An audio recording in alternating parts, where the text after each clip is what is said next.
Şimdi gelelim benim asıl üzerinde durmak istediğim şeye, Zazaca'ya. Zaten Tuncelilisin.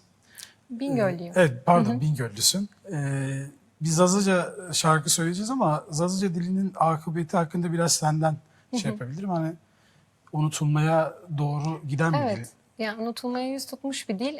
Fakat günümüzde bununla ilgili albümler ve bununla ilgili akademik çalışmalar da yapılıyor. Aslında bu umut verici bir şey gerçekten. Aynı zamanda Zazaca ile ilgili gramer kitaplarının olması, yani dil açısından evet güzel katkılar oluyor akademik alanda ve daha da fazla olması gerekir aslında. Ben de böyle bir çalışmayı düşünüyorum. Umarım ilerideki en büyük projem de bu olacak herhalde. Kendi Bingöl yöresinde bir çalışma gerçekleştirmek istiyorum. Zaten bizim programın konsepti o, hani dünya dillerinde müzik yapıyoruz. Bir de tabii ki Anadolu'da unutulmaya yüz tutulmuş bir dilden, Zazaca'dan Evet. bir şeyler de söylemek istiyoruz. Ki son böyle 20 yıla baktığımız zaman çok önemli müzisyenler de çıktı. Özellikle Kesinlikle. Dersim bölgesinde işte Metin Kemal Kahraman, Mikail Aslan, Evet. Ahmet Aslan, işte Cevat Mehmet Çapan, birçok isim var şeyden. Evet. Şimdi ne icra edeceğiz Zazaca? Ben de sana eşlik edeyim. Çay eber bana. O zaman çalalım birlikte. Peki.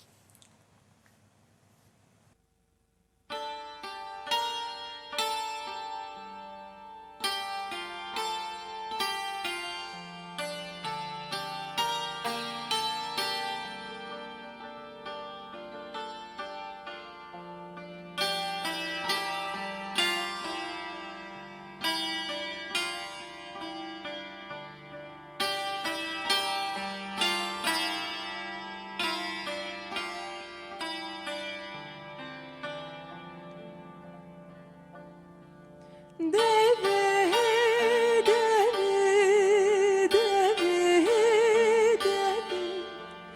deve, deve,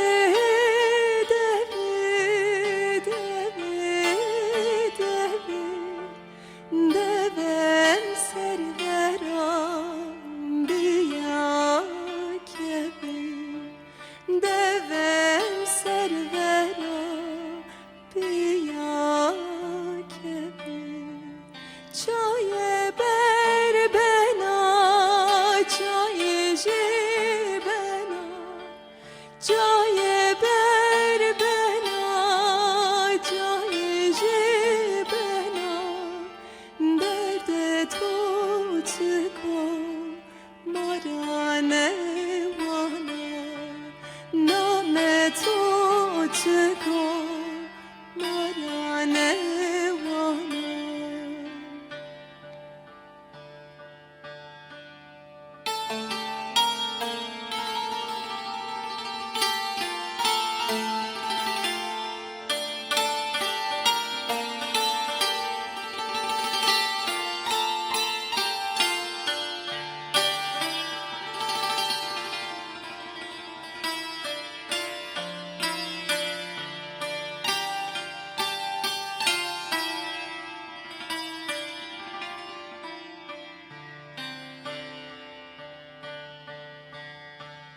Bone yare maradoto,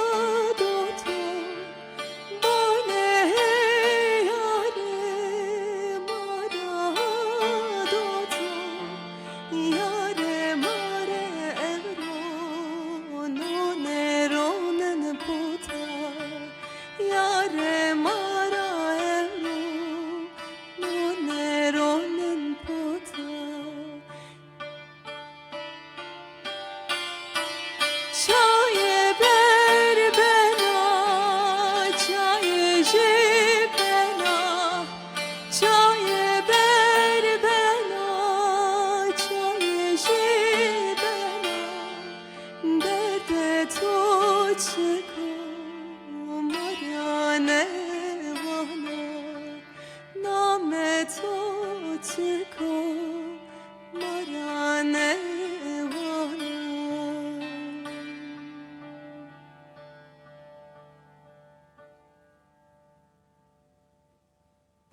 Nefesine sağlık. Teşekkürler.